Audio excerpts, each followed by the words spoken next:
The objective of sending somebody to training is not to say that you send them to training.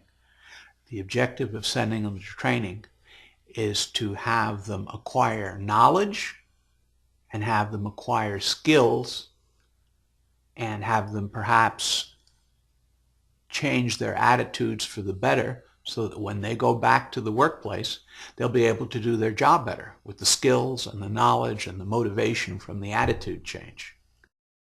The whole idea of everything that you do as a trainer or as a performance improvement consultant is meant to help people do their jobs better.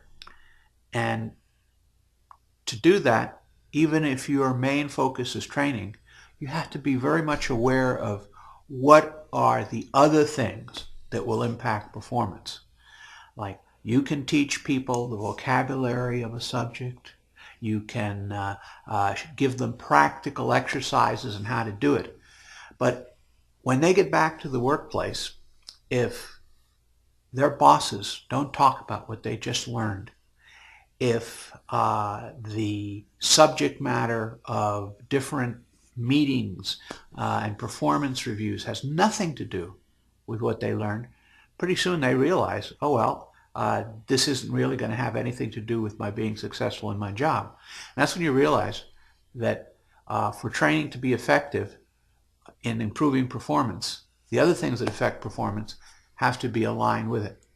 You can't just focus on what you as a trainer know, or you can't just focus on getting across a set of points that are generally applicable to all audiences.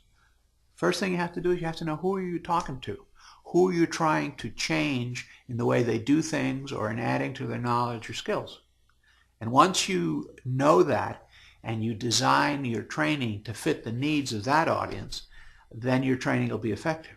Training is doing all the study, all the analysis, all the interviewing, all the testing to make sure that you get where you're going.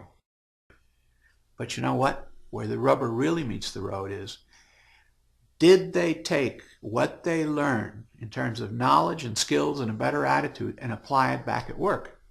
And part of that, the person who was taking the training is going to tell you if you interview that person later on. Part of that is going to come from the supervisor of that person, who is one of your customers of the training, and they'll say, you know what, the person came back and they started applying the tools and they knew better what they were doing, they had more confidence, and now I don't lose sleep at night, but rather I say, yeah, these people have learned enough so that I can finish the process, I can finish the cooking of the learning so that it really helps us.